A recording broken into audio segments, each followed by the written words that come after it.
Assalamu alaikum wa rahmatullahi wa barakatuh. Жолым болбой атат, жолым жабылып калды. Карзым көбөйүп кетти. Жүрөгүмдө кайгапан бар. Рызкым көбөйбөй атат дегендерге рызкысынан береке бере турган, жолун ача турган, жүрөгүндө кайгапан кетире турган, сиздин күтпөгөн жагыңыздан рызкыңыз көбөйтө турган бул истигфар. Астагфируллах дейсиз. Астагфируллах, истигфар. Тобаны кошуп айтсаңыз да жакшы болот. Астагфируллах ва атубу илейх деп. Иншалла Алла субханаху ва тааля сиздин кайгапаңызды кетирет, жолуңузду ачып коет. Сиз күтпөгөн жагыңыздан рызкыңыз жаадырып берет.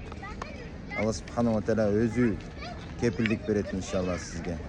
Жана кыямат күнү сиз өтө кубанычтуу болосуз. Эң бактылуу адам сиз болосуз. Кимдин амал китебин истигфар көп болсо ал бактылуу адам да. Ошого иншалла амал кылышка Алла таала товфик берген болсун.